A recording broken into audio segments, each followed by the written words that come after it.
My name is Jason Perrins. I'm the Managing Director of FireBlitz, the company behind the FireHawk brand of safety products. We offer smoke, heat and carbon monoxide alarms to a variety of marketplaces to include UK fire and rescue services, international sales, utilities and many others.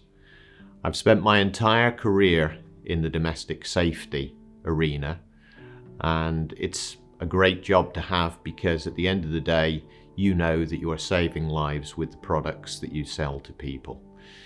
That's reflected not only in the official statistics that come back to us, but on a regular basis we get people writing to us or contacting us in other ways, telling us how one or other of our alarms has saved their lives. And particularly in respect of carbon monoxide alarms, because carbon monoxide is colourless, odourless, tasteless and totally invisible, the alarm is something on which you rely entirely to provide you with a warning of impending danger.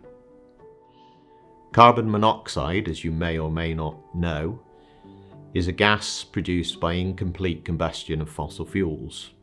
Sources could include domestic boilers, car exhausts, chimneys, wood burners, barbecues. All of these we've seen in the past cause incidents and, unfortunately, fatalities as well. There are plenty of things that you can do to protect yourself from carbon monoxide, to include having all of your appliances installed and regularly serviced by suitably qualified personnel, and things that might seem obvious to some but aren't always obvious to everyone, such as not bringing a portable barbecue into your tent while camping. But for 365-day a year, 24-hour a day protection, there is no substitute for having an audible, high-quality carbon monoxide alarm.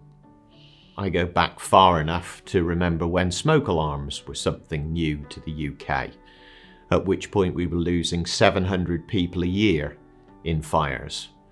Smoke alarms established themselves and have subsequently saved hundreds, probably thousands of lives, and today we stand at a point where we lose fewer than 300 people annually to domestic fires. I've also in that time seen the rise of carbon monoxide alarms from a point where they were relatively unknown to a point where more and more people now see them as an intrinsic part of their safety regime within the home, both from a regulatory requirement and from personal choice. In addition to standard carbon monoxide alarms, the evidence is showing there is a growing need for specific equipment to protect at-risk groups from low levels of carbon monoxide.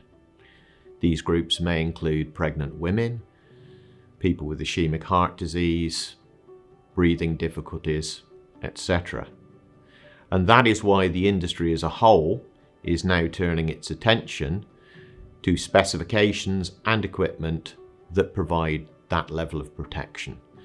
And we at FireBlitz are very proud to have pioneered a device specifically for that group and to be involved in the drafting of suitable specifications for standards ongoing.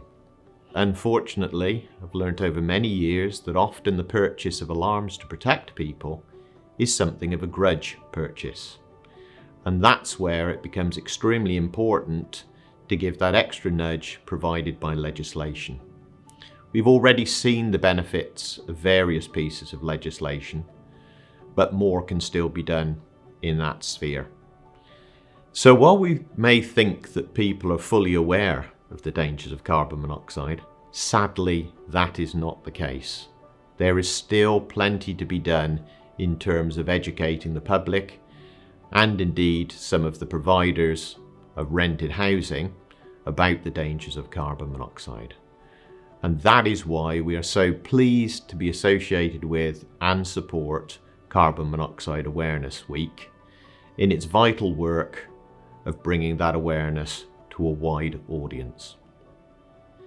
I feel it very important to acknowledge all of those people, campaigning groups, charities and others who have contributed to where we are today, the likes of Gordon and Avril, and many others. Unfortunately, all too often, they become involved as the result of a tragedy, and sometimes it probably feels as if nothing has changed. It has changed.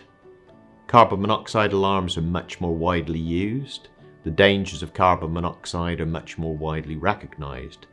But there's still plenty of work to be done.